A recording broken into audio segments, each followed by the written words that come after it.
for whatever minuscule amount of gas a hot water heater uses when no one's using the water, it's just keeping the pilot light lit. These psychopaths would blow it out every time they left the beach house.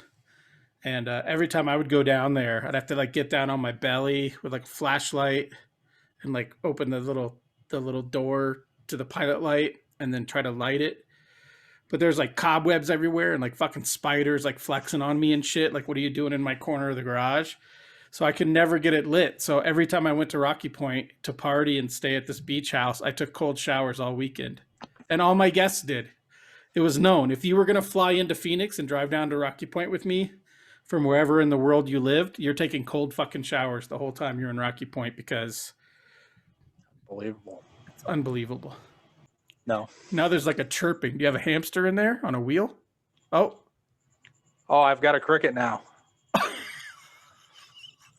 it's like camping. Somewhere in this fucking mess, there's a cricket. All right, let's just get into it. Who gives a shit? Yeah, if it sounds ASMR episode. yeah, if it sounds like I've been drinking, it's because I've been drinking. But Oh yeah, I gotta get my thing. yeah, all right. You are listening to The Illustrious Gentleman. It's a podcast hosted by two comic book professionals who get together to talk about comics, work, booze, and life. Scott Godleski, that was him just speaking, is currently working on Superman for DC Comics. He's a big deal. Ryan Cody, that's me. I'm wrapping up the final issue of Family Tree at Image Comics. You can visit tigshow.com for all your Tig Show merch needs and for links on where and how to support us. You can go to our social media pages. You can join up as a patron, get the episodes about 5 days early, or you can just buy us around, support our habit, do all the good things good people do. It's all there at tigshow.com. Yeah, that cricket's awesome. It's like we're camping together. What are you going to name your new cricket? Because he's never going to leave. It's funny because you have to pull your headphones out to hear what I can hear. Right. Yeah. I can't hear it. Yeah, that's okay. It doesn't. Who cares? Who cares? Our 13 listeners. You know, it's going to be a good week next week. Our 13 listeners, they won't mind. All right, so it's we have kind of a lot planned for today, so maybe we should just jump into it. But it's Wine Wednesday. What do you got, buddy? Oh, I have a can of Barefoot Spritzer. Oh, that's kind of wine. Summer Red. It's wine based. Yeah, it's like a wine seltzer. It's a bubbly wine. It's 5.5. 5.5. Oh, it's like it's barely wine. It's not wine. It's not anything. Okay. I thought we were taking this seriously, but I guess you bringing crickets into your garage and all other manner. I thought this was a real deal podcast, but whatever. There should be no surprises by this point. Sorry, just finishing off the last of my bottle of Andre Brut. So what I got for tonight is Vindange Chardonnay. I got a little thing here. It's more than a can, less than a bottle. Full flavored and fruity with hints of apples, pears. Sorry about that, everybody. Apples, pears, and toasted oak. And I've made it known I'm not a big wine guy, and if I do drink wine, I'm a white wine guy. Red wine is too dry. Like, I feel like as soon as I take a sip of red wine, I have to immediately drink water. That's weird. Is it? And I also don't just said so. And I also don't like normally reds you drink warm, like room temperature, and I don't like drinking anything room temperature. So I like my whites because I can keep them in the fridge. My wife at one of her old apartments had crickets in the apartment that we couldn't find. So it was this like 24/7, the cricket noise.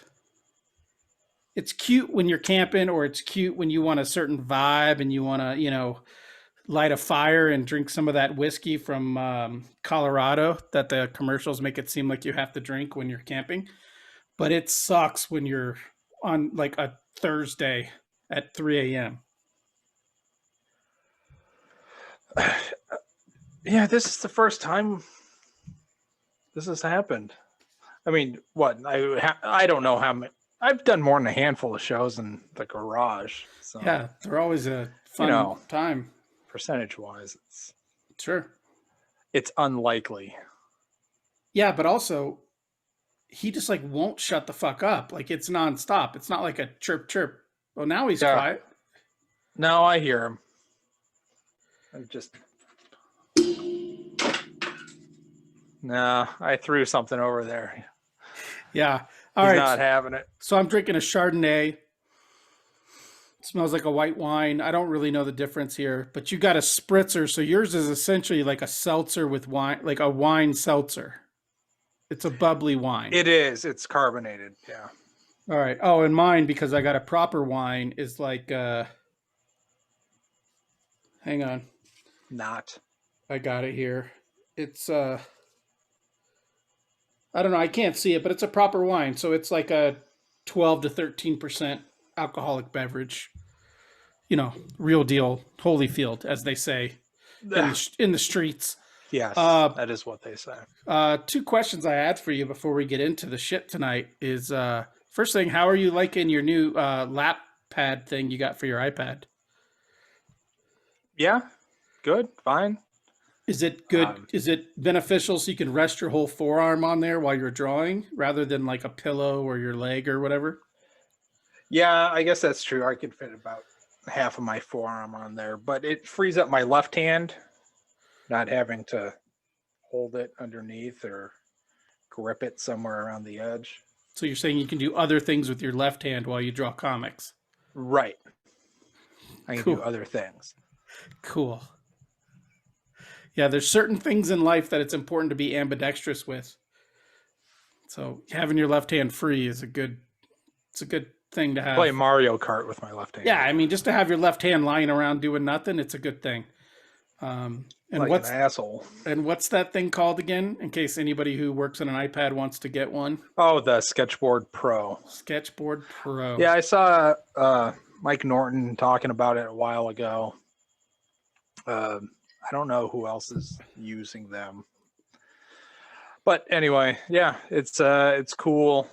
I don't know. It's it defeats the mobility thing that comes with your iPad, and that's the why else get it. I mean, if you're not going to work on a Cintiq, if you're going to get an iPad, you're buying an iPad so you can take it anywhere. You can do it on the couch. But if you want to draw a panel while you're taking a shit, can't you just pop it out of the Sketchpad Pro? And, sure. Yeah.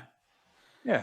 Is it like half beveled, like half hollowed? Is there a back to it when your iPad's in it, or is it open when your iPad's not in it? The pocket that it goes into. Yeah, right. So it's like 50% covered, so it just sits in there, and it's got a little hole in the back for something. I don't know, but it's nice. I dig it. It's angled at a reasonable degree. Oh, does it have like legs so you can set it on? Yeah, it's got 4 legs, so I could do it landscape. I can pop up the 2 long legs for what's it called? Portrait. Sure. Yeah. Cool. Yep. Okay. Very cool. And then one last thing. This was a late addition to my notes, literally like 10 minutes ago. There's a Bigfoot documentary on Hulu. On Hulu. Have you heard about this? People are watching it. No, there's like a bazillion of them on Amazon, though. Right, but this is supposedly like a well done, like a real documentary, not like if you or I went into the forest and said we're going to make a Bigfoot documentary. What year is it from? Like this year, it's brand new. Oh, it's like one of those like made for Hulu. Like Hulu bought the rights to this documentary because it's so good. Because it's so good. Right. So, anyways, you should check that out. That's what I'm saying. What's it called? I think it's just called like Bigfoot. I don't know. Oh, okay. You don't know anything about it? You don't know what makes it special, or? No, I just saw the image for it on Facebook, and I heard other people talking about it. Gotcha. Like, I don't think he's like a secret agent, or I don't think it goes into the Bigfoot is like an alien thing. Maybe it does. I don't know. I haven't seen it, but I know you have a Hulu subscription, so Yeah, I'll check it out. hop on it. All right. I'll search Bigfoot on Hulu once we're done here. Sure. I did like the image I saw was like a dude in a forest, like just a backpack dude in the forest. And instead of it being a giant Bigfoot, it's the Bigfoot is made out of lines of redacted text, which I thought was Oh, kind of cute because maybe it gets into government conspiracies, like why right, we can't let the public know that there's a Bigfoot right. because That then makes total sense. shit would go south quick. Uh, I want to see a grizzly man, but for Bigfoot. there you go. All right, well, let's jump into tonight's topic because it might take a little. It might take no time, depending on how talkative you are, but it might take a lot of time. So I figure let's just jump into it. Yeah, sure. How does that sound? Let me take a sip of my Verdangi. It's probably Vindange. Vindange. Uh, Easy I drinking. had a bit of super bad popped into my head. Oh, yeah. What I'm is gonna be that? the Iron Chef pounding Vaj. All right. So today's topic is I thought since I assumed we'd both be classy and drinking proper wine, I didn't know you were going to half-ass it. I thought let's look at some classic superhero graphic novel or superhero runs because when you type in like best graphic novels and you search for top 10 lists, Right. it's stuff that I will never read and have never read. So then I limited it to creator runs, character like runs on books. Yeah, I'm looking at this Hollywood Reporter list. Yeah, so it's a Hollywood Reporter list. It's a top 100, but we're going to tackle the top 20 at first, and then if we want to jump around, we can. It's from 2016, so you're not going to see anything like Saga or Copperhead on there. But it is from the Hollywood Reporter, so the definitive website for serious comic book journalism. Yeah, that's it. So let me pull that.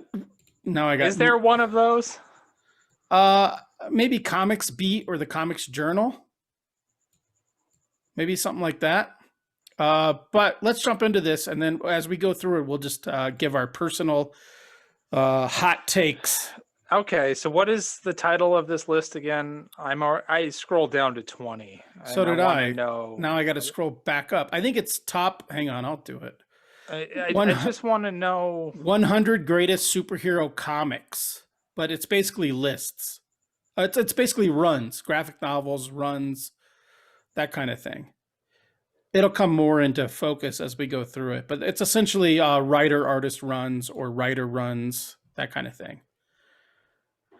Yeah, okay. It says the Hollywood Reporter and iconic creators are looking back at 100 classic runs of superhero comic books that went on to become fan favorites and define the genre. All right, so it would have been nice if they had named some names here. Well, they do when you read the actual articles or the actual text here. So Okay, I'm not going to do that. Let's jump in. Number 20, I think, is a solid number 20. It should probably be higher on my list, maybe. DC: The New Frontier by Darwin Cook. I don't know when exactly this came out. I guess 2008, something like that, early 2000s. Yeah, I love. Well, let me cards on the table and be honest. I don't own the definitive collection of this, but I have read it from the library and I have seen the movie. I think I own the DVD of the movie, which is actually pretty fucking good. But I love I'm a big fan of Darwin Cook and I love the concept of this. I'm always a big fan of like 50s, 60s, the innocent time of superheroes before 1986 happened, which I like also. But I love this. I love it's got a communism aspect to it. It's got monsters. It's got everything. I mean, basically, Darwin Cook was given free reign to do whatever the fuck he wanted, and he did it. Have you read this, or do you know I much have about the hardcover, so I have whatever. I don't know what edition that is, but Yeah, I enjoy it. I haven't pulled it out since reading it for the first time. Um,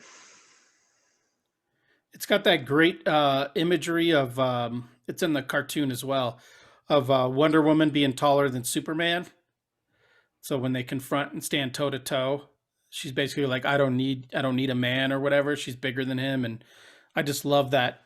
I love that dynamic of their relationship because it's been forced down your throat as comic book fans that Superman is the ideal, like the biggest super, the best super, the most superist, and then just to be like he gets shut down in like one panel from Wonder Woman, which I just think is great. yeah, I remember enjoying it. I don't. Would it make my top 20? I don't know because I don't know what else I would put in my top 20. Right. Professional podcasters would have made their own top 20 to go with this episode, but we did not do that. Yeah, so that's tough to say. Fine. Yeah, sure. Whatever. Yeah.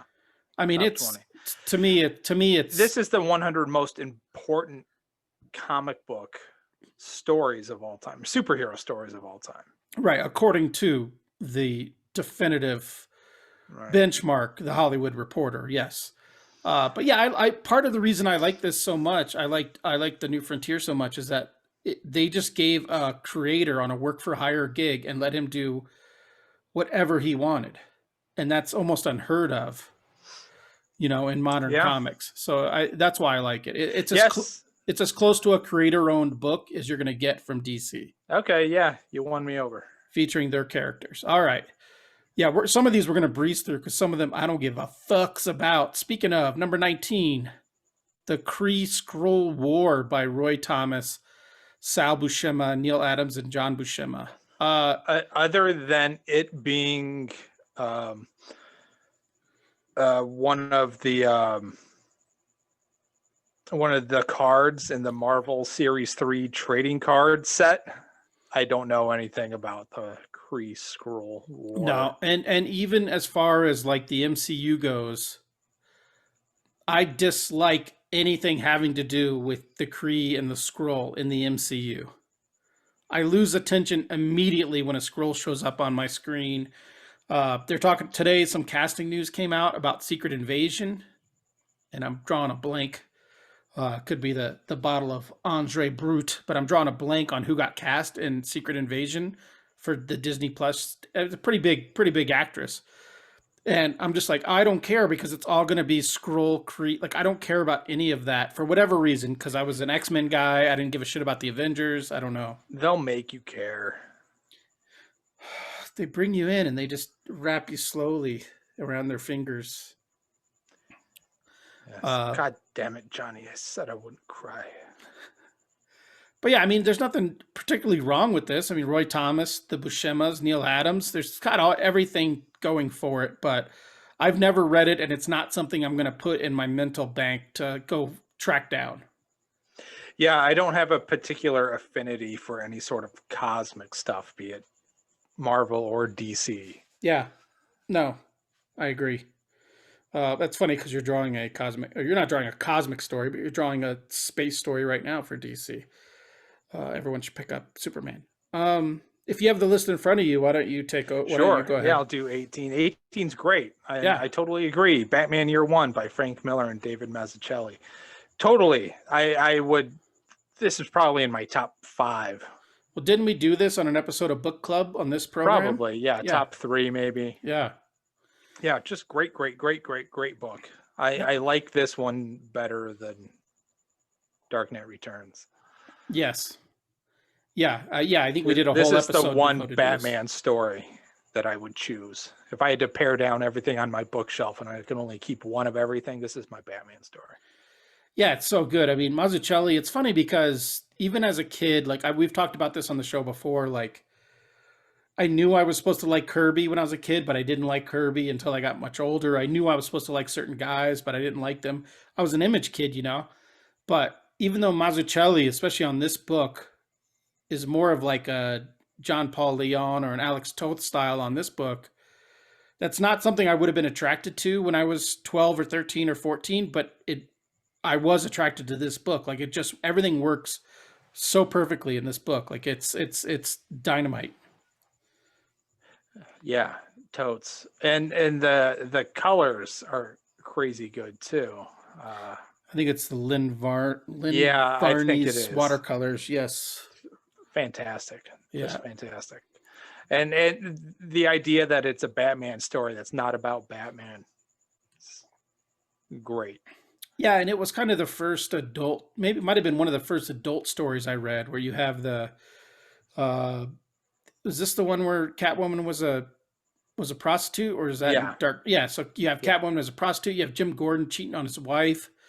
You know, it's very adult, very real. Like, not adult, like it's not schlock to be schlock. It's a real storytelling. It's real shit Yeah, that and happens. also I think this was my first exposure to um as a writer. I You see stuff, right? I mean, Sin City's all over Wizard magazine, but as a writer, this was the first thing of his that I had ever read, and I loved it. And everything was it spoiled me for Frank Miller because everything was downhill from there. Yeah, and it's a little different because, I mean, Frank obviously wrote Sin City as well, but when you're writing something you're drawing, there's a shorthand you can take to where something like this, he's got to write it like, quote unquote, a proper writer. He can't. I mean, he has a master artist taking over his pages, or taking over his script. So it's not like he can rely on that shorthand and shortcuts and kind of when you write something for yourself, the kind of stuff he can do. This proved that he's like a solid, just right, straight up writer, whether he never drew again or not. He's just a solid storyteller, which everyone knows. I don't have to repeat this. Yeah, I feel like this story, more than anything I've ever read, um, really sort of lives and breathes the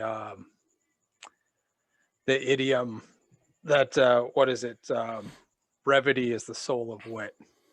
There's no fat in this Right. story. Yeah, it's not a Chris Claremont X-Men comic. There's not balloons everywhere There is and no fluff. right. Every single word is. Um, I feel like he went over it and just even just like removed letters and commas and shit until Right. it was just what it needed to be and nothing more. Yeah, for people that are listening to this episode, it's within the last 2 years that we did the book club with doing um, that we did Batman Year One, because I was in this room when we recorded that episode. So it was in within the last, like, maybe 18 months. So just search it on your whatever device you're using. Your whatever. I was gonna make a joke about those devices that you used to have that you had to feed. The devices. Yeah. Yeah, what was that little toy that I'm your picking up what you're putting your down. Tamagotchi? Tamagotchi. Yeah, search it on your Tamagotchi to whatever episode that's at. Maybe I'll put it in the show notes if I give a shit. Scott, lead us into number 17, which I think Yeah, is going to be a 17. quick one. Daredevil by Brian Bendis and Alex Maleev. Yeah, I haven't read Daredevil religiously since Lee Weeks and Ann Nesenti, I think, was on it. So 1991, 1990. Um, I did peek in when Chris Somney and Mark Waid were on the book, but I know that Daredevil is known for having critically acclaimed writers on it. They do runs, Right. um, and some people What is mention. it? What is that? What is it about Daredevil that attracts? I don't know, but let me go through my list here. Someone mentioned it on our social media. Did I not put it in here? I might not have kept it in here, but yeah, someone mentioned Daredevil. Recent arcs, and when I say recent, keep in mind that I'm talking about within the last 20 years. But no, I did not. I did not read. I have not read Daredevil religiously, except for checking in on the Somni stuff. But I know that it's supposed to always be good. It's supposed to be good now with Chip Zdarsky writing it. It's supposed to be really good now. But for some reason, it's like, oh, let me just buy 15 trades to catch up. Even though I know you can just get one, but just like, I don't know. I think it's a way for writers to tell crime stories in a superhero book. that sells. You know? Yeah, it's interesting that this particular title attracts such Yeah, I mean, such revered careers. you got Frank Miller, you got Brian Bendis, you got Yeah, I think coming Mark up Wade. Mark Wade. There's going to be Uh, another big guy coming up. I think it's not Azzarello. Maybe it is Azzarello. Can't remember. This isn't Chip Zdarsky's Zdarsky. writing it, right? Yep, yep. This is not the last time we're going to see Daredevil in the top 20. He might make the most appearances in the top 20 as a Daredevil comic. So weird. And I like Daredevil. At one point, like years ago, I was trading artwork with a guy. We were going to both be at Heroes, and we were going to trade sketches so we didn't have to pay for them. Stephen Green, who now draws Sea of Stars at Image. And he's like, what do you want? And I'm like, oh, or no, I was like, what do you want? And he told me immediately what he wanted. And I did a shitty version of what he wanted. It was Azrak by Mobius. It was terrible. But then he's like, what do you want? And I panicked. I didn't know, because I don't collect a certain character. Or I just, whatever. So I panicked. And I had just seen the Daredevil Netflix show. So I'm like, give me a Daredevil. So he gave me a rad ass Daredevil. But now when I see that rad ass Daredevil, I'm like, oh, I could have got a Harry Potter character. I could have got I could have got a Mohawk Storm. I could have got something that means more to me than Daredevil. But I do like Daredevil. So Yeah, I like Daredevil fine. yeah, It's just interesting. yeah. Who'd have thought, like in 1963 or whatever, that asshole in the yellow and red suit with horns would be one of the most consequential characters in the history of comics. No, I hear you. All right, number 16. I'm going to jump in here because we got a note from our buddy and sometimes co-host, virtual studio mate, Matt Goodall. Number 16 is The Ultimates, volumes 1 and 2 by Millar and Hitch. Mm-hmm. And he said that's what got him back into comics. I'm going to give a shout out to his other thing here, which came in at number 22, just missed the cut. But I think for me, and maybe you, it might be in our top 3. And that's The Authority by Ellis and Hitch. So that was number 2 on this list, is the first 12 issues of The Authority by Ellis and Hitch. But we're talking about number 16, Ultimates Volume 1 and 2. Shout out to Matt. That's where this came from, right? Yeah, it came out afterwards, right? Right, and Millar he wrote what, after 12? Ellis wrote the first 12? Right, and then Millar wrote 13 through like 22 or something like that. Yeah. So but yeah, I mean, the Ultimates that's where this came from. Well, I mean, I think the Authority was first. Oh yeah, yes, but without Authority, there's no Ultimates. Right, and the Ultimates to me solidified that universe, the Marvel Ultimate Universe, which I didn't give a fuck about. I don't even think it's called Ultimates. What was it called? Yeah, Ultimate. No, it was right. Ultimate Universe. Yeah, I didn't give a fuck about that. And I remember at the time thinking that Ultimates was a lazy fucking name. Why not just call it Ultimate Avengers or whatever?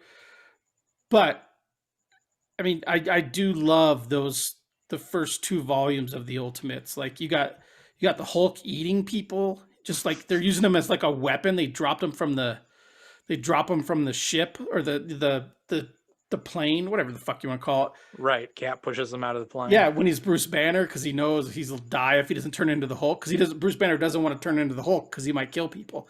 And Cap just like shit kicks him out of the fucking plane.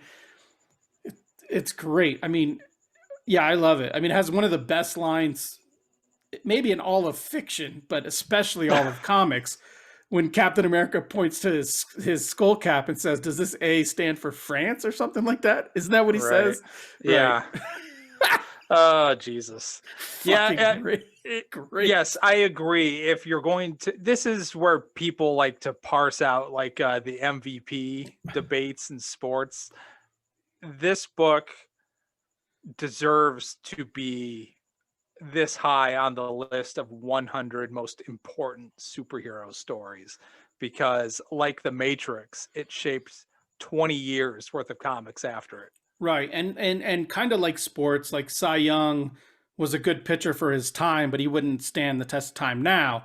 If there was an award for like the most bombastic widescreen cinematic artist of the year, if it's not the Jeff Darrow award, it's the Brian Hitch award. It's one of Oh those two yeah. dudes, you know, and like, I mean, again, the Authority to me is superior. Brian Hitch's work on the Authority, but in this, it really did solidify like the Ultimates, especially the first 4 issues or whatever. It did shit in comics I'd never seen in comics before. Like it really kind of. I can see how if you're a Matt Goodall and you're just crushing natty lights, you know, on a patio somewhere in Michigan, pure Michigan, the UP, and you're just crushing natty lights and you're reading this comic, I can see how after you read this, you're like, I got to go back to the comic book store because shit must be popping off. If this is what's coming out from Marvel, shit must be insane in 2001 or 2. Yeah, this Ultimates was one of the last books I bought on the reg. I remember on New Comic Book Day going down to Atomic in Paradise Valley and getting Panda Express for lunch and coming back to the apartment and sitting down and reading Getting Ultimates, crushing and, that orange chicken and reading some Ultimates. Yeah, Jim Lee, Batman. Yeah. Yeah. Hush, which is not in the top 20. All right, Scott, what's next? 15, Astro City by Kurt Busiek and Brent Anderson. Yeah, I played ignorance on this one too. I never read it. I do love I guess I have read. Oh no, that was top 10. So I did read top 10, which is not Astro City. I do not know much about Astro City. I do know Brent Anderson was the artist on the seminal X-Men series, Man Loves, God Kills. Brent Anderson was the artist on that, but I have no Astro City knowledge because it is not top 10, which I thought it was, which I thought I could talk about. So yeah, I hear great things. I always heard good stuff. Yeah. There are always nice write-ups in Wizard.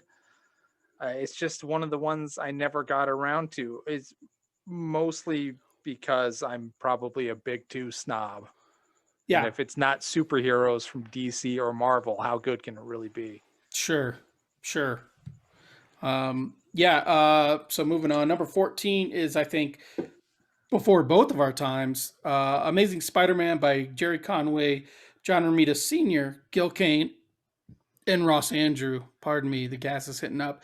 This image they use, though, cover for Amazing Spider-Man number 121, looks beautiful.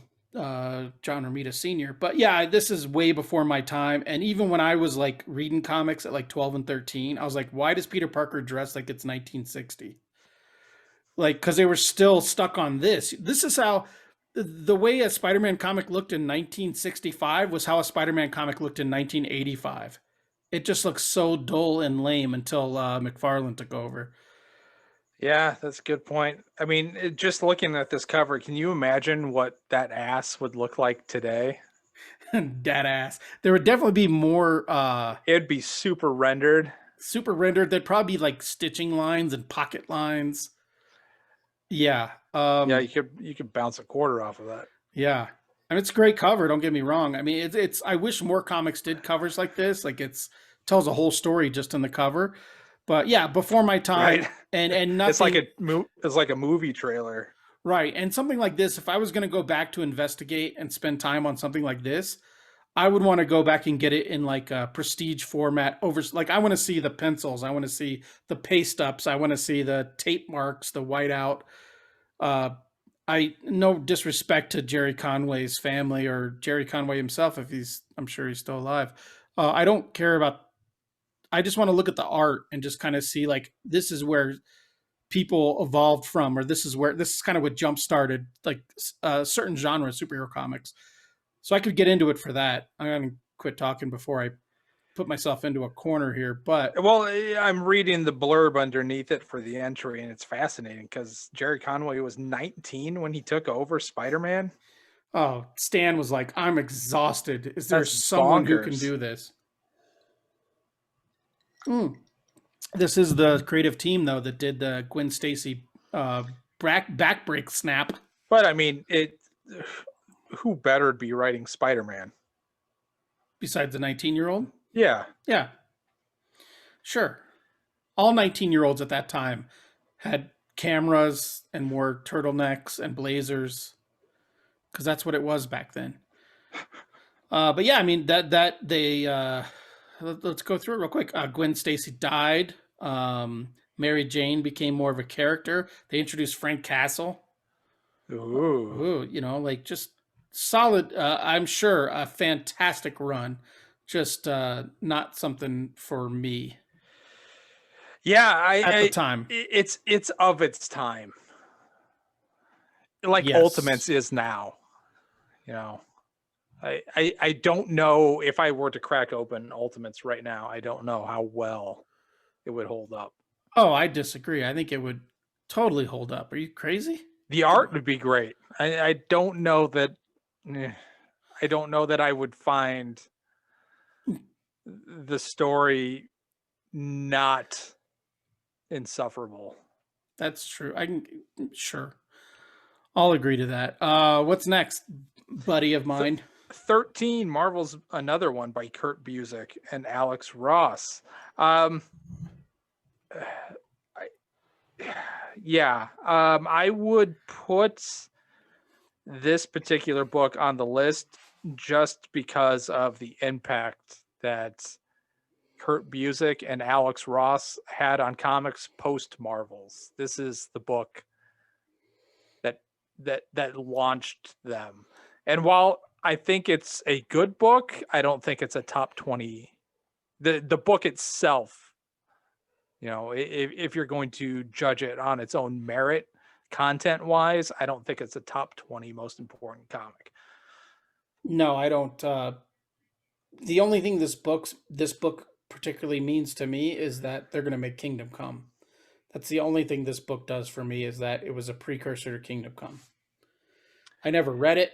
I don't particularly. I mean, I think I've said before. I don't love painted. I don't love it when my superheroes look real. So I was never into this. Uh, This is it didn't Corey Walker and Robert Kirkman just do that single issue book. It is supposed to be a 90s comic book. Weren't you telling me about oh, this it thing? was Kirkman and Otley, Solid Blood. Kirkman and Otley. Yeah. Yeah, yeah. That's what this is. Oh, This like this missing chunks. well no, but this is a love letter by a couple of guys to the comics of their youth. Yes, yes, yeah. I just happen to have a beautiful rendering of every Marvel character you've ever wanted to see beautifully rendered. But again, like I said, I mean, it says a lot that I love Kingdom Come, and then I know that they made this also, and I have no desire to read this like ever. Well, yeah, so Kingdom Come's a story on its own. Right. Yes. It's not yeah, it's not dependent on anything. And that's what this is. This is um yeah, this is a couple of guys sort of romanticizing this thing that they have fond memories of from, you know, comics past. And I Right. don't have that for these characters or these stories. So there's only so much emotional investment I can have in this book. True that. All right. Number 12. Crisis on Infinite Earths by Marv Wolfman and George Perez. Man, I feel bad for not having read this one either. I have a story about this. I was years ago, I mean, I'm talking 15 years ago at least. Shannon Denton. It always goes back to Shannon Denton. That should be the name of this podcast, but it always goes back to Shannon. We were going to work on he had a book that potentially was going to be put out through Shadowline at Image, and it was going to essentially be his version of the DC unit, his Darwin Cook New Frontier, essentially, but using characters that were facsimiles of DC characters, essentially. So Shannon would always send me these things like, "Oh, it's like Crisis on Infinite Earths. Like, just get that, get that." And of course, I never fucking bought it because I wasn't going to spend money on it. And then we're at a show. Jump ahead like 7, 8 years. We're at a show in Albuquerque together, and he's like, Lynn Weens here, And I'm like, okay, cool. And he's like, you should go get something signed by Len Wein, because like shows aren't always the best. They're not always the nicest to older writers. Like shows are sometimes shitty for them, conventions. So I was like, oh, okay, cool, but I don't have. He's like, oh, they're selling Crisis the trade over there. Like, go over there, get it, and get it signed by Len. And I'm like, you know what? Shannon's right. Pay it. It's not pay it forward. It's show your respect. So I went and got it, and got it signed by Len. And I read it, but this is going to come up maybe later in the conversation. George Perez, this is sorry everybody, he does nothing for me. So like reading through this, I'm like, oh, that's cool, and I do like the overarching story. I love the DC multiverse kind of stories, but it did nothing for me. I never read it. Obviously, I know what it is, but yes, I never read it, and I realize it's a titan of a book for most people my age, but I was a Marvel zombie. There's no way I was picking this shit up in 1985. Yeah, I should have this. I should have read it by now, because even today it's such a touchstone for what DC is doing. Right. Yeah, but you haven't. But what you should do is I haven't. You should you don't have a subscription. This is something we should talk about off air. You should have a free account to the DC online thing where you can read all their comics online for free. What's your editor doing? Take it. I'm not calling anyone out, but you should have that. Yeah, it's fine. It's cool. It's cool. Whatever. It's got that famous, like, maybe I'm wrong. That's Teen Titans. Never mind. This is the famous Supergirl holding up a dead Superman, right? That's the cover. Yes. Yes. Yeah. It's time. Superman holding up dead Supergirl. Yeah. Oh, okay. And with the Flash running into oblivion. Yeah. That was the end of Barry Allen, and my boy Wally West came out of that as the Flash. Okay. I don't give a fuck. Number 11, Scott. Number 11, Fourth World by Jack Kirby. Just Fourth World. I know a lot of people have affinity for this stuff. Darkseid is still considered like the biggest of the big bads. Yeah, he's the Thanos DC. Of DC. Yeah. A lot of people lose their shit over Mr. Miracle. I don't know where this comes from. I was never exposed to any of this stuff growing up. I remember like DC always had the worst trading cards. Marvel had the best. They were great. And then I remember this one particular DC set. I don't remember what it was, but all the cards had a gray border on them, like a really fucking thick, like a 1/4-inch gray border all the way around. I mean, it was the boringest goddamn shit. But I remember Mr. Miracle, and I had Black Racer, and you just look at these things is side by side. I could put one of the Black Racer card down to next to like a Jim Lee Wolverine in X-Men Series 1. Be like, it's no fucking contest. You just drew a Superman annual that had a surprise appearance from Black Racer. I did. But yes. She wasn't on skis though in space. No, you're 100% right. What do all the kids love? The way I think about skiing.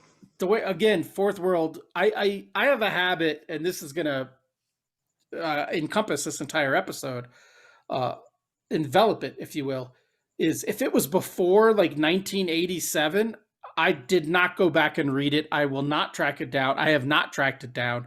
So this is essentially Jack Kirby doing what they let Darwin Cook do with New Frontier.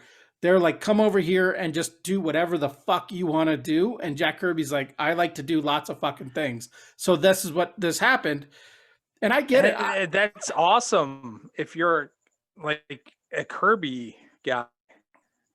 Yeah. I mean, I like the look of I've never read this, but I do like Orion of the New Gods. I do like Mr. Miracle. I really like Big Barda, probably more than someone my age should. I like the concepts of all these characters, but I can get them in new modern comics. I don't need to go back and like it doesn't take much to pick up Gerard and King's Mr. Miracle and immediately kind of figure out what's going on. You're not lost. You don't need to read Fourth World by Jack Kirby to pick up the modern Mr. Miracle. So it just I've never done it. And again, if I can maybe pick this up in an artist edition, so I could just examine the art and just Jack Kirby for really the last time in his career, getting ready to go he got buck wild and did whatever the fuck he wanted. That's interesting to me. But I could give a fuck about the mythology and all that shit. Yeah, it's. I do think Mother Boxes though might be the best comic book name ever. Like the best term for anything in a comic book ever might be Mother Boxes. I don't know. Because it sounds so fucking dirty. Just I don't know. Filthy. Hey, you go in them, you come out of them. They make a boom sound. Oh, I still prefer to body slide by one. Well, I prefer to body or slide by two. Yeah, I prefer to body slide by two. Sometimes three. We call it a menage a trois. Yeah, sorry, I confused boom tubes with mother boxes, but they're both great fucking terms because it's something only you could do in comics. He's like, oh, what are you going to call it? We're going to call it a boom tube, and every time it opens, it's going to say boom. Yeah, it's fantastic. I'm probably going to lose whatever card I have, and Uncle Phil may never talk to me again. But I'm not. I don't want to say Kirby's overrated, but he's certainly not for me. He's not for me. Good save. It's he created. It is like we keep talking about. He's just so far removed. Yeah, I get that from the stuff that I've been exposed to and influenced by. Right, but he's like 4 or 5 generations back. Right, but can you accept the fact that you might not have a job today if it wasn't for Kirby? All right, put some spect on his name. Speaking of respect, I'm gonna let you do the next one because I know you get a fucking boner for it. Oh, good. What is it? Oh, number 10, All-Star Superman by Frank. I was gonna say Frank Morrison, Grant Morrison, and Frank Quitely. Yeah, cool. Yeah, I would put this. It would be probably on my personal list. Sure, for sure. It might be my favorite Superman story. Yeah, I've never read it. I think I've read a couple issues of it, but I don't think well, that's not true. I think I have read it, but it's like a 12-issue maxi series, so maybe I've only read the first half. I did watch the DC Universe movie, the cartoon, though, so I feel like I have read it. Oh, then you got it. But again, this is not something I can claim ignorance or naivety about because this came out after I was a working professional. Should have been something I was into, but I find Superman one of the least interesting characters in comics, unless it's an issue drawn by Scott Godlewski. So it's just not something. He's too good. And I lose interest in that. He has no flaws. He's too perfect. And if he's not, it's because he chooses not to be. So fuck your clumsy. Yeah, I disagree with almost all of that. Fuck your clumsy Clark Kent, who's just being clumsy just to be clumsy on purpose. Fuck that. Either be the dude who lives on the moon and fuck shit up, or be flawed. Don't be fake flawed. I feel like Grant Morrison, I think, is one of, if not the superhero writer of my lifetime, even though he's most remembered probably for not superhero stuff. Probably like Animal Man and shit, yeah. But like we were talking about with Frank Miller, I think he's the superhero version of Frank Miller. I think he strips everything down. That's fair. And you get only the necessary stuff. There's no fluff and there's no filler. I think all of the concepts and the dialogue, everything moves and works with everything else in a way that you don't find in most other stuff. So that's what I appreciate about him,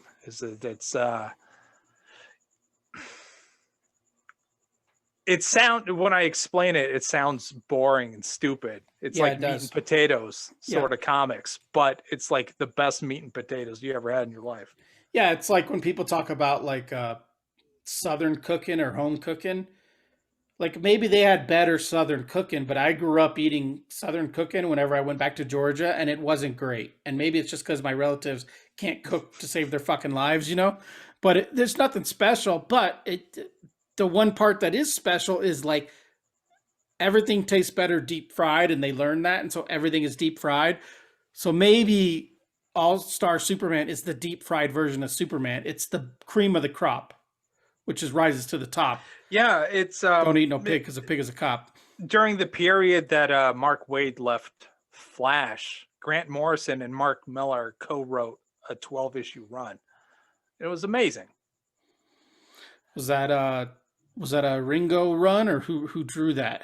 Oh boy, Howard it was Porter not. maybe?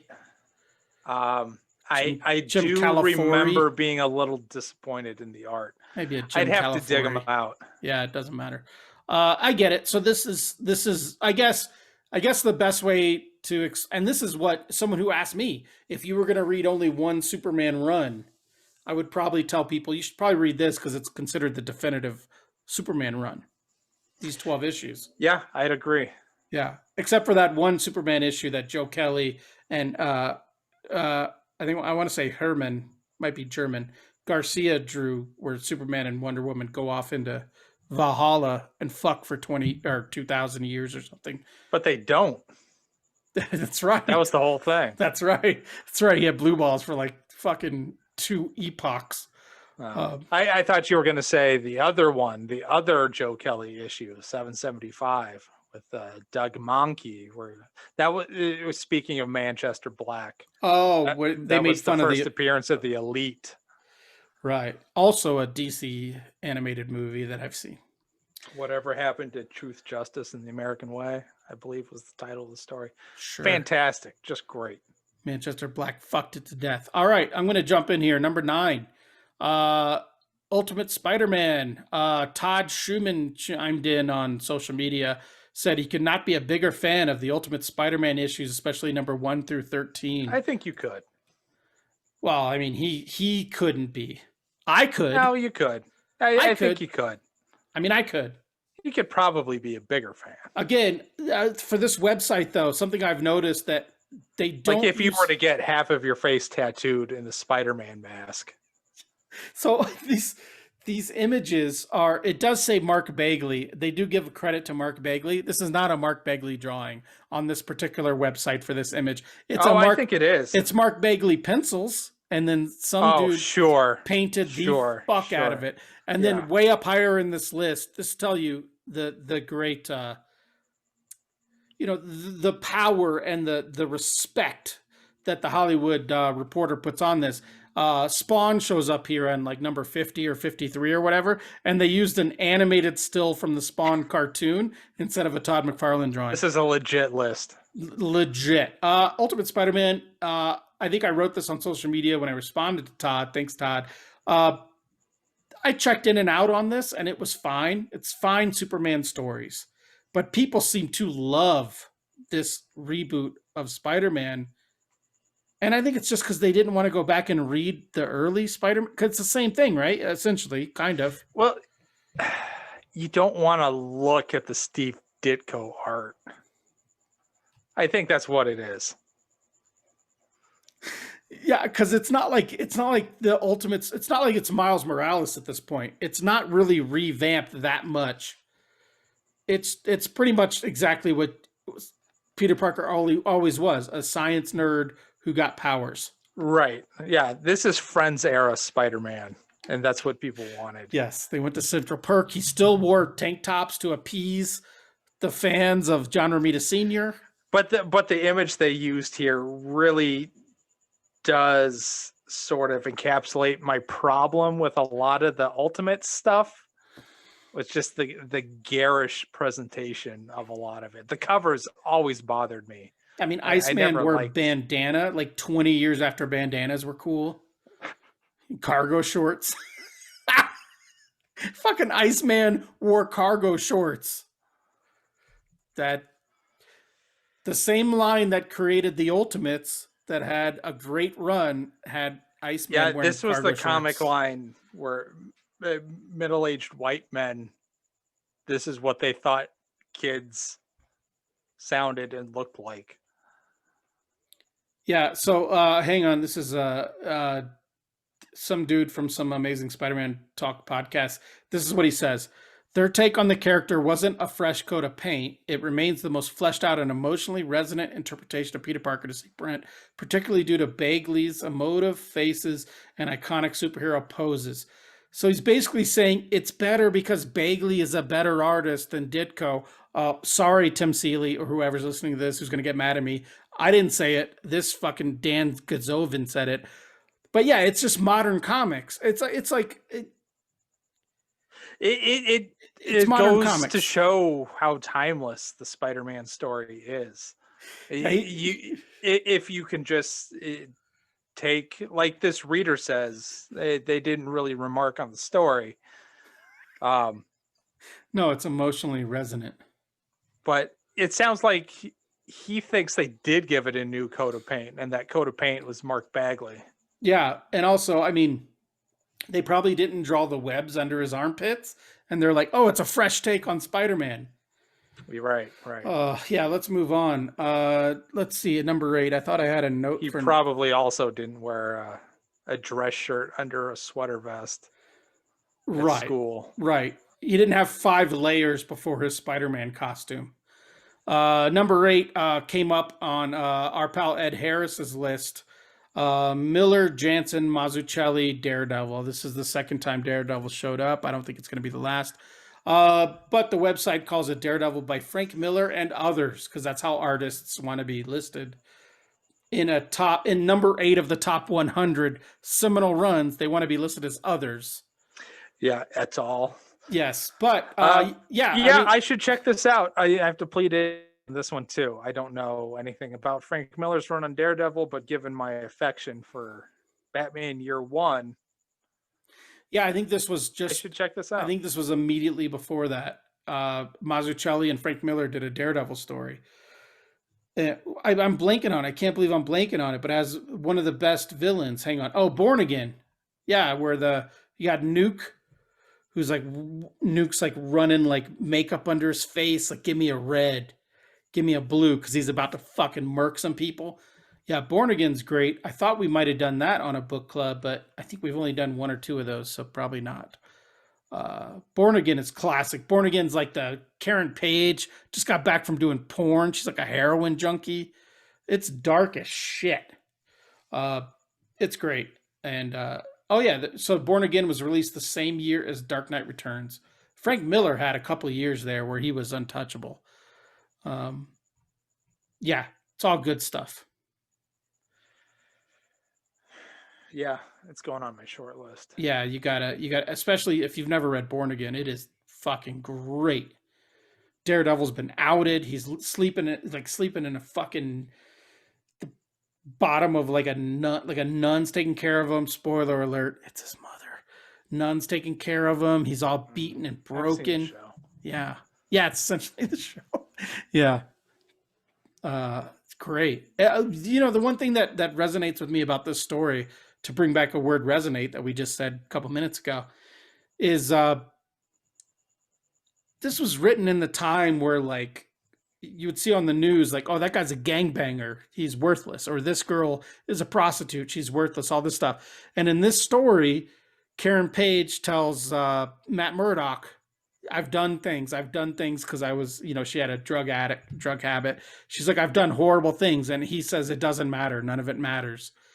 I'll help you. I'm here. None of that matters. And I remember even the first time I read this story, I was like, that's such a bold storytelling choice. It's such a bold like thing idea to put out there. Like, it doesn't matter what you had to do. Now we're together. Now we can fix it. So great. It's so great. This is right up there. Maybe Born Again might be my favorite Daredevil story of all time. Yeah. Cool. Put it on your fucking list. Short box. All right. Let's see. Do the next one. do 7, but I think it does show up on my social media list. But go ahead. All right. Yeah, Teen Titans by Marv Wolfman and George Perez. So if you liked Crisis on Infinite Earths, this is Yeah. probably your jam. Yeah. Al Sparrow chimed in to say the first few dozen issues of this were just right up his alley, his favorite of all time. And this run is widely vocalized by people as being this was DC's version of X-Men. So if you like the Claremont X-Men run, you were also reading, well, unless you were me, you were also reading the Marv Wolfman, George Perez Teen Titans run. Yeah, yeah. Isn't that your dude? Isn't that Wally in the silly fucking costume right there? I love Wally, and I love Teen Titans Go, but I don't think this. I don't think this matches the tone of the show. I mean, guy Robin in his tidy whitey like fish scale underwear. Come on. Yeah, this is probably one of the things I should check out. Yeah. Yeah, Again. Yeah, I'm just looking at the image that I don't know what cover this is they've used, but yeah, I don't know if I could be less interested in what I'm looking at right now. Yeah. Well, never mind. I think I said it in this exact podcast for people that are still listening. George Perez does nothing for me. I'm sorry. He's right up there with like John Byrne. Nothing. Just nothing. I would almost say give me a Roger Cruz in the 90s. Because at least that's Ouch. something. At least that's something. George Perez, it's too safe. It's too... and don't get me wrong, I'm the world's worst comic book artist, but like Wally West's body style is the same as Beast Boy's body style, which is the exact same as Robin. Like yes, it's rendered nicely, but there's not much there for me to sink my teeth into as a 45-year-old man. Yeah, Cyborg's getup really isn't doing anything for me. Yeah, I mean, at least he's a little thicker. I mean, it should. Yeah. Well, I think if you and I had different predilections, it definitely would. But yeah, this is one of those things that like, yeah, I missed it when it came out, and the older I get, my relationship to it stays the same. I don't give a fuck. So sorry, Al.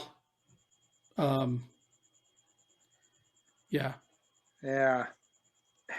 I don't know. I understand that it's supposed to be the young hip kid thing. It's supposed to be right. New Mutants or yes, X-Men or whatever. And right. I get that already from New Mutants and X-Men. So I don't need that here.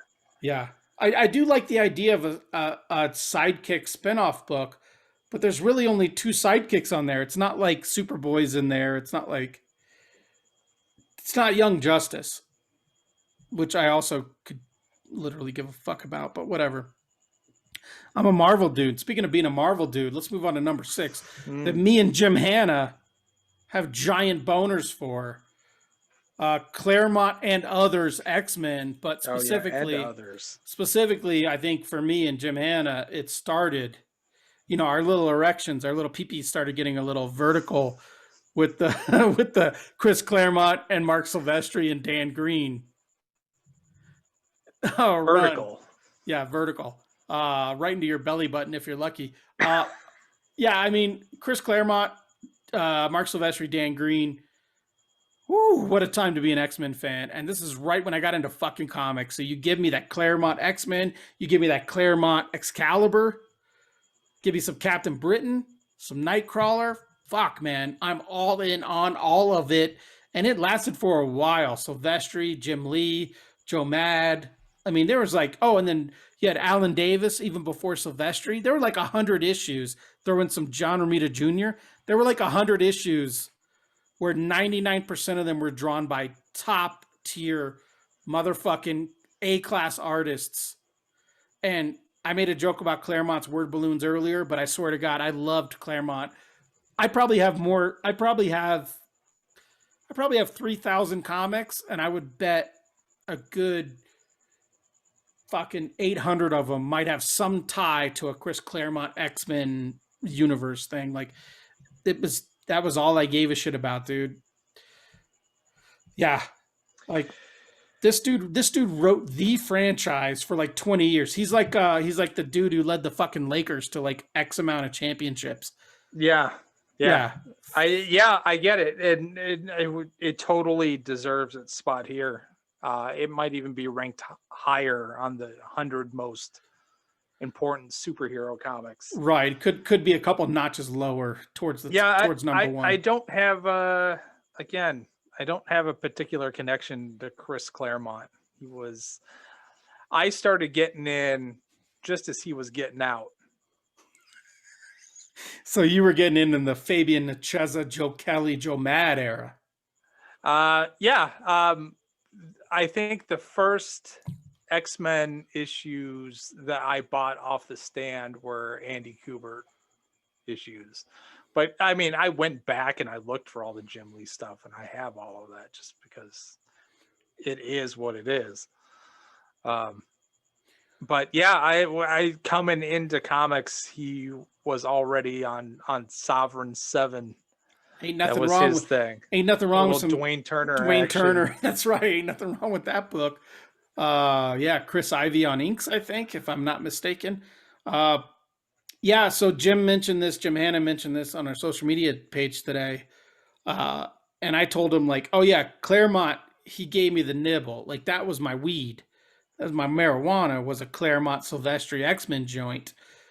But what hooked me, my heroin, was Excalibur #1 by Alan Davis, Paul Neary, and Chris Claremont. As soon as I saw Excalibur #1, especially Prestige Edition, it was like a little thicker, a little shinier. I was hooked. Like, I didn't know why the fuck. Like, I had to go back and read all those issues. I didn't know why Nightcrawler and Shadowcat were now with Excalibur. I had to go back and read, like, Fall of the Mutants and all that shit. Yeah, he's the guy. He's the dude. And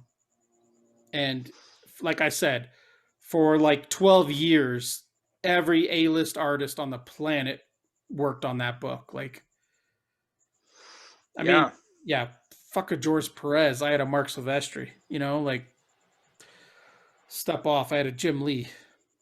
Yeah. Just about everybody of any consequence for like 25 years came through Uncanny X-Men. Agreed. Why don't you do number 5 so we can just get right past it to go to number 4? Yeah, Superman by Kurt Swan. Okay.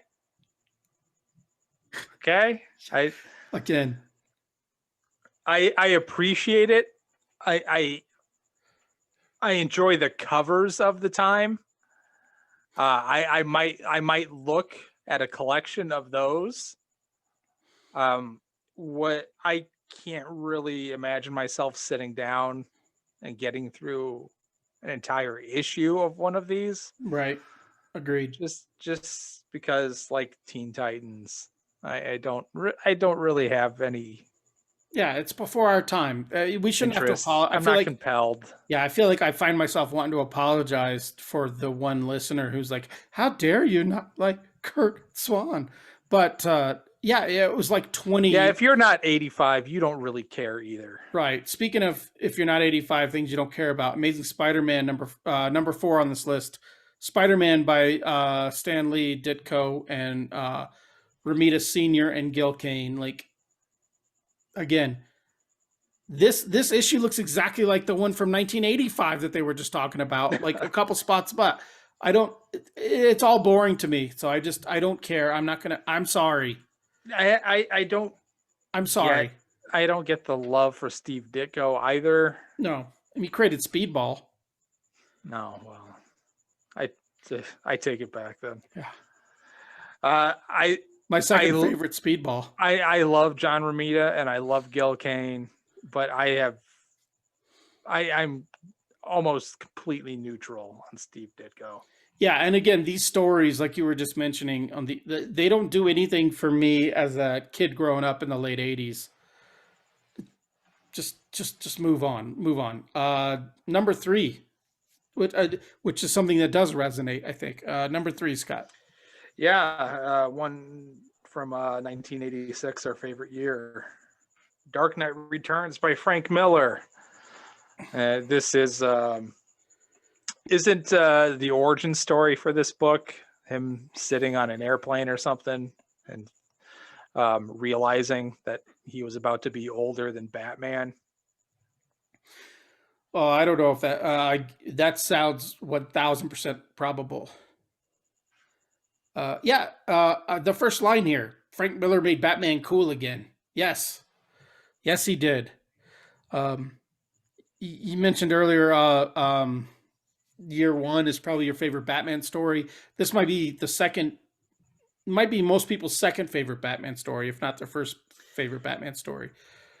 Yeah, as far as Batman stories, like specific, yeah, I think this is probably the one that most people would point to as being Yeah, the best or the most important one, because yeah, Batman's been around for 80 years, but what can you point to and say that's the Batman story? You know, it's just it's been 1,000 issues of Detective Comics. oh, it's not the Norm Brayfogle version of Zaz the serial killer from that one Batman spinoff that Brian Stelfreeze did covers for. Yeah, it's like it's Cataclysm. That's mine. Sure. Yeah, mine's Nightfall. Oh, Uh, don't even yeah, joke about that shit. yeah. This is great. Awesome. This is great because it's also for me personally.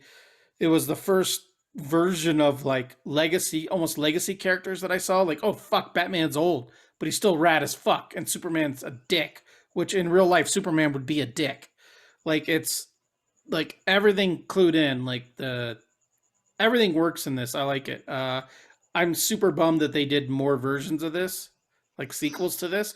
But I think it's great. I like the Carrie Kelly Batman. I like the fact that he gets out and gets his ass kicked by that mutant dude because it proves that like it's not enough to have old man strength and anger. Like sometimes you have to have gadgets and shit that made you famous in Right. the first Sometimes place. you need a tank.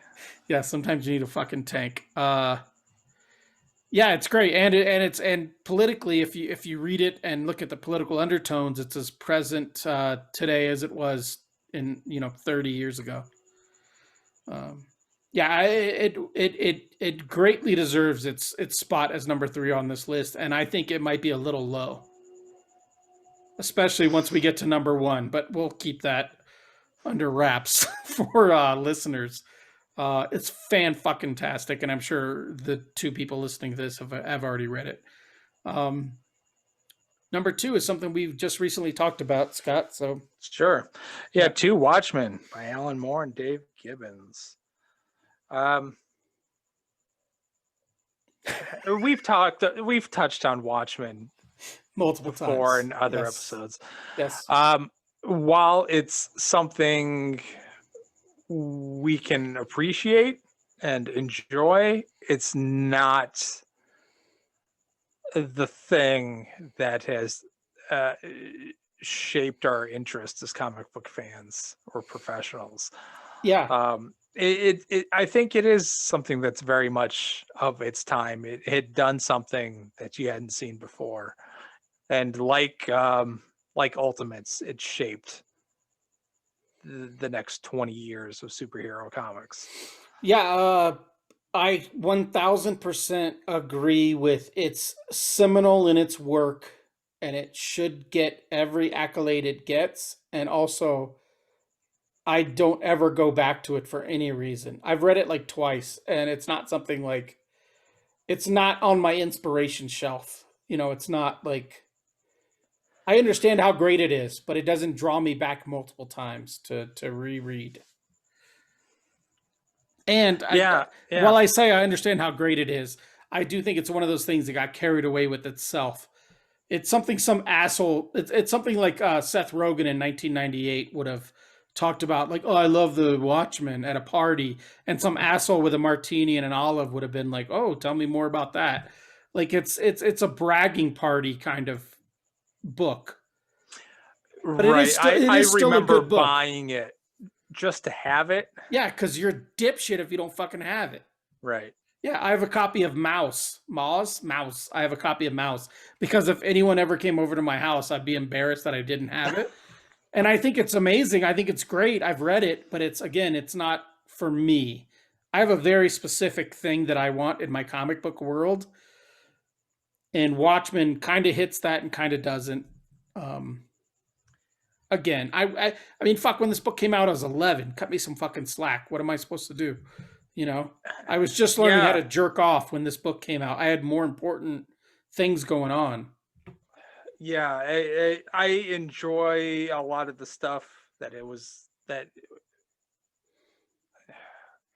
that it influenced. Yeah, And it's the same problem we talk about with everything else. It's the Matrix problem. Because I had come in to the comic book world 10, 15 years after this, I was first exposed to everything that came after it. And so when you go back far enough, the original thing just doesn't have the oof or the impact. So while I think it's good and I think it's well done, and I think Moore and Gibbons are at the top of their class in everything that they do, it's not a desert island book for me. word. We're keeping it real on the Illustrious Gentleman podcast. We don't cater to you bitches from Chicago and New York. You coastal elites. We keep it real. Speaking of keeping it real, I think number one on this list is specifically because they know the names Stan Lee and Jack Kirby. I don't get me wrong. One of my first graphic novels I ever bought was the Fireside Press version of a collected stories of Fantastic Four by Lee and Kirby. I've read it 20 fucking times in my life. I love it. It's dog-eared, it's fucked up, it's got the first appearance of Namor, all that shit. It's great comics, but it was great comics for its time. So in 2016, to say that the Lee and Kirby Fantastic Four run is the number one run of comics of all time, you have to preface it by saying it created superhero comics, and that's fine. Yes. Yes, if you want to say this set the template for everything you've ever read in your life and love, Yes. yes. But to say that And this holds up against the first 12 issues of The Authority, no. no. No. We have color televisions, and motherfucker. yeah, and I think this is where this being a list from the Hollywood Reporter really shows its colors. Yeah, because without the names. Fantastic Four, there's no Marvel Comics, and without Marvel Comics, there's no MCU, which is the biggest cash cow on the planet. Yeah, so when I said this cunt, I'm sorry. It is written by two cunts, Aaron Couch and Graham McMillan. Well, I know the name Graham McMillan. He might have written for Newsarama or something else, but yeah, this is let's throw something in at number one that casuals are gonna wet their pants to, because they're fine superhero comics, and maybe you get a little like social kind of tinge and modern thing with like Ben Grimm being like, oh, I'm just ugly and no one loves me. Maybe you get that. People like to look into like, oh, the Invisible Girl was a woman in the 60s, so no one saw her. I don't know if that's what Jack and Stan were going for. I think maybe that's looking back. Might be giving him too much credit. Looking back with rose-colored glasses, maybe a little bit. Yeah. So there was a spell in the early 2000s where I was a big Mike Allred fan, and knowing that he was a big fan of Jack Kirby and this era of books, I went back to these too. It's like asking an artist what they draw with, because using the same pencil will, it'll let you draw like them. So I went and looked at some of his influences, and I have the essential Fantastic Four, the big black and white Right. paperback with the first 20 issues, I think, probably plus an annual. Um, I've had that for, God, I don't know, 15 years maybe. I have not finished it. I couldn't Yeah. get through it. Yeah. Like I said, I really love my Fireside Press trade paperback that I have, but again, I think I love it because they were the first. They were without them, I wouldn't have a job. Without them, Right. you wouldn't have a job. It's just it's a pretty Yeah, like nobody says in His Majesty's Secret Service is their favorite Bond film. okay. Sure. Yeah, so fine. Of course that's going to get it from the Hollywood Reporter. Um let me run through a couple things here and then I know we're going long, but who gives a shit. Let's run through a couple things here and then at the end we'll give our number one, like what we would consider our touchstone run in comics, which might be the Are same. we doing most important to us? Yeah, what resonates with us personally. What we would go back if we had to get rid of everything. What exactly 12 issues would we keep? Which that's I think we might be similar on it, but we might have a picnic with it. Who knows? But I do want to bring in you mentioned you were a fan of Madman in the early 2000s. Russell McDowell said basically everything Madman by Allred is his touchstone. And I told him I went through an Allred phase when I had like a I, Dark Horse complete right. when Madman teamed up with Superman, they had a trade, and I read that. And I came to him during his Atomics run. oh, okay, so later, right? I thought you were going to say you came to him during his Golden Plates run. No, yeah, like late 90s. Okay, Yeah, yeah, I always liked Allred, but I think in that time, especially in that time, it was almost too much, like too much wackiness going on. I needed something more to ground me. I needed focus. I had young children. I was just trying to get back into comics. There was a lot going on with Allred was Madman's super hip, and I'm not that hip. I'm going to run through a couple of these. Feel free to comment if you want. These are from social media. Justin Zinger commented that Jeff Johns' run on Green Lantern, which came in at number 35 on this list. He said he loved Blackest Night and Sinestro Corps War. He didn't mention any artists, but I think it was he who should not be named.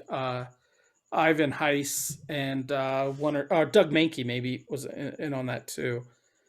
I don't give a fuck about Green Lanterns unless they're John Stewart. So I was never into this personally. yeah. I'm going back up through this article. 31 is Amazing Spider-Man and Spider-Man by Todd McFarlane. I think that should be a lot higher as far as most important superhero stories. As important superhero books go, as important comic books go, Yeah, Todd but McFarlane's Spider-Man, I think it's yeah, probably it just a little. but it little sold a bit lot higher and than it this. it sold a lot and it was a sea change in comics, but it wasn't like Yes. a great fucking story. No, but as important things go, yeah, that it sold 1 million copies, right? At least. Yeah. Also, Ed Harris, on top of what I mentioned earlier for Ed, he mentioned the 2.5 million. he mentioned Spider-Man #1. he mentioned the Joss Whedon, John Cassidy, Astonishing X-Men, which I That's never got on this list. Yeah, I know, number 87. I never got into it because they wore leather jackets. I never got into that. I can't believe that's on this list. He also mentioned Mike Zeck's run on Amazing Spider-Man, which, if I'm not wrong, it had the Craven's Last Hunt storyline, which I thought was amazing. I love that run of Spider-Man. That is number 30. Oh, is it? Yep. And then Ed also mentioned Jim Lee on X-Men, which goes into the Claremont and others category. My brother, Derek Cody, handsome fella, brought up, he doesn't read a lot of comics, so the fact that he pulled out a Punisher War Journal out of his ass, Carl Potts, Jim Lee, those were great issues. This is Jim Lee prior to X-Men, But then also they rebooted it with John Romita Jr. and it had that great scene. I think we Mm-hmm. talked about this, Yeah. right? We talked about it where he hung the dude upside down and melted an icicle against his arm. Right. Yeah. Told him he was burning his flesh. Like, just great comics. Jan Mark Quizumbing. I realize I've never said Jan's name out loud. Quizumbing. He wanted to mention Larson's run on Spider-Man after McFarlane. You had the Sinister Six, Carnage, Venom Island. Do you remember that when Peter Parker and Eddie Brock were stuck on an island together? No. Yeah, great stuff. That's not going to make a list of 100. No, but it's Jan's list. Nick Sage throughout the Destroyer, which I talked about a couple weeks ago. Kirkman Walker Destroyer, Marvel Max, fan-fucking-tastic. And then he mentioned the question by Denny O'Neil and Dennis Cohen. He said those two series are roughly 20 years apart, and each one hit me super hard at the right time. The question with Dennis Cohen, I can see myself going back to that. I like Dennis Cohen's work. Our friend Corey at Cab Comics, you were talking shit about Fourth World. Specifically, I think earlier in this episode, you talked shit about Mr. Miracle by Tom King and Mitch Gerrits.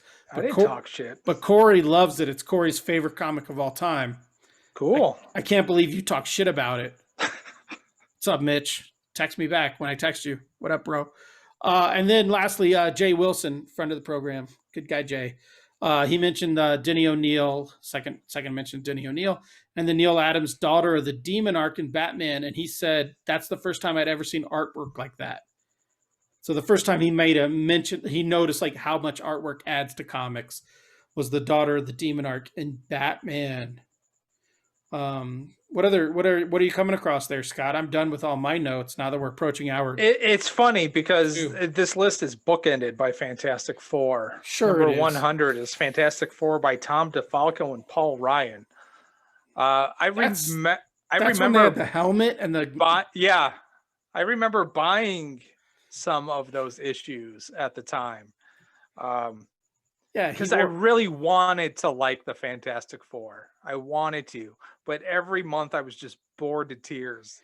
Yeah, I mean that was when the Thing had the helmet on at one point, and they wore leather because he jackets. got slashed by Wolverine.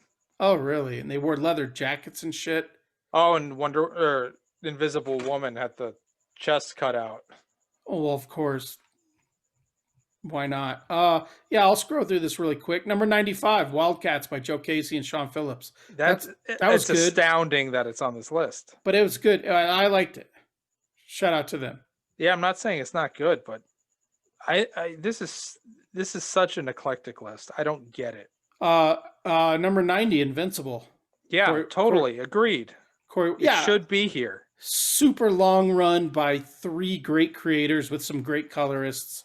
Yeah, creator-owned series. It should be here. Yeah, we got a couple mentions on social media that I didn't pull, but Ed Brubaker's Doom Patrol. Ed Brubaker's Get out Daredevil. of here, hipsters. Yeah, Ed Brubaker's Daredevil is in at 89. So a lot of people mention that on social media. By a lot, I mean a couple. Peter David, Incredible Hulk is 85. Yeah, that's fine. Daredevil might show up on this list of 100 like 5 times. Brian Azzarello, Wonder Woman at 83. Does anybody think of Brian Azzarello when they think of Wonder Woman? I think they think of Cliff Chang on Wonder Woman. Yeah, Daredevil, Chris Samnee, that's great. The Runaways, that's 80. I'm just scrolling through. This is suspect at best. I mean, you got a Stuart Eminem appearance at 77, Secret Identity with Kurt Busiek, Superman Secret Identity. How is the Micronauts at 73? How the fuck is Next Wave not Stuart Eminem his spot on this list? Yeah, the Micronauts. Keep going. This is great for listeners and people who are watching it. It's fantastic. Squirrel Girl's on there. That's classic. Let's see. Grant Morrison's JLA. I agree. 64. Yeah, someone on social media mentioned that. I didn't pull it. Sorry to them. The Catwoman by Ed Brubaker and Darwin Cook, I think, deserves a spot on this list. Darwin re-envisioned the way Catwoman could look. Gave her that new look that everyone loves, that I love. Oh, that Starman run. Robinson, Tony Harris, and Peter Yeah, Snageberg. maybe. Yeah, everyone loved that. I got some issues with that signed. Another Daredevil and Nacinti and others. Yes. Warlock at 50. Is that the X-Men Warlock? No. Then I don't give a fuck. Oh, top 10 is on this list. Top 10 by Alan Moore and Gene Ha. Give that a Yeah, so shot. it's I love it. Promethea. Yeah, good for them.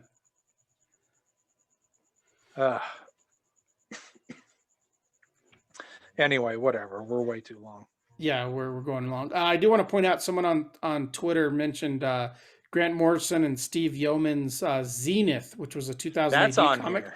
And it's on here. And I didn't pull it because I'd never heard of it.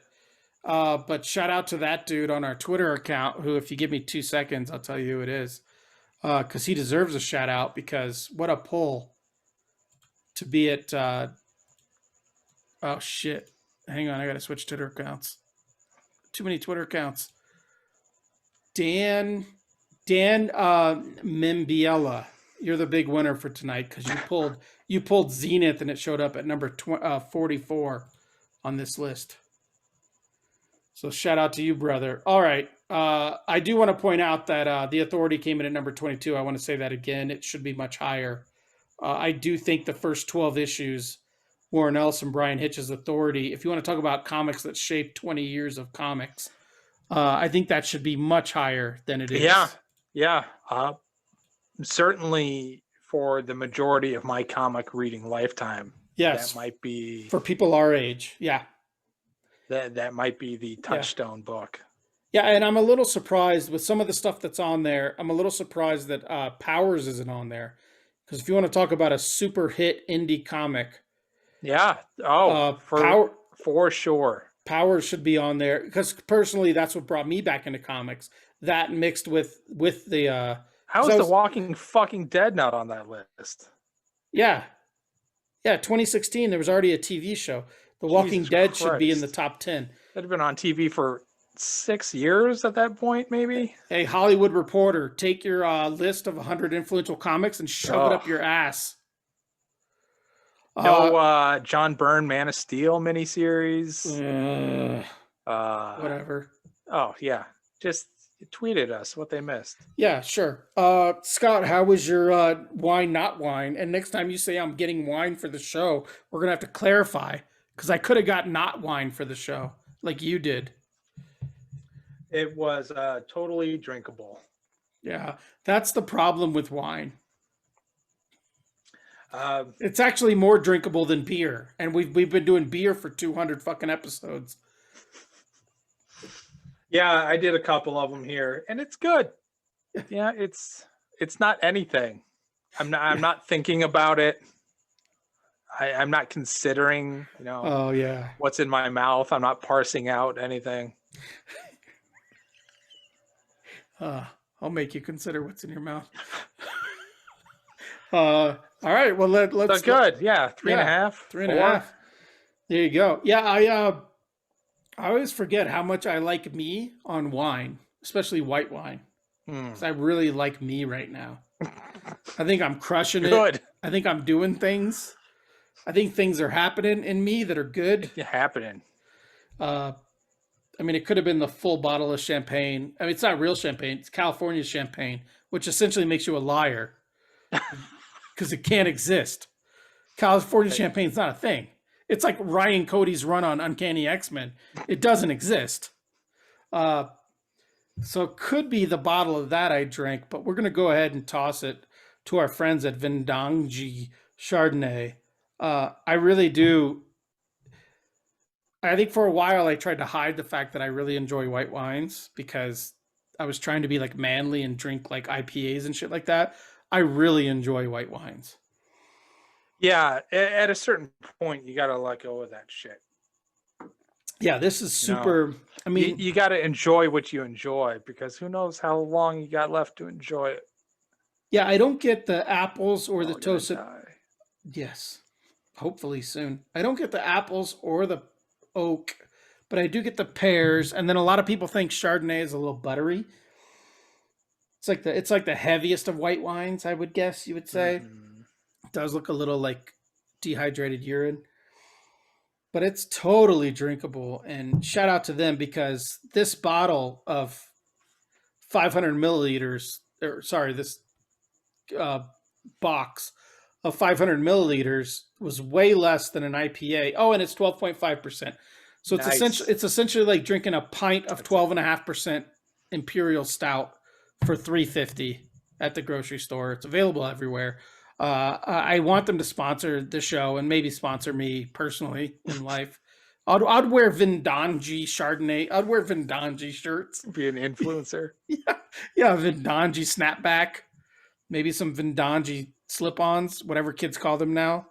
They're not slip-ons. I look forward to the TikToks. There's a name for that. They're not slip-ons. Anyways, yeah, I'm gonna give it a. You gave yours a 3.5. I'm gonna do the same. I like it. I could probably go 4, but I don't know if I'm quite ready to fully embrace the white wines yet. You know, they got to wine and dine me. They can't just come in, Well, slip now in. they just have to dine you. All right, buddy. Send us home. Wrap it Yeah. up. Have a good night, everybody. Good night, everybody.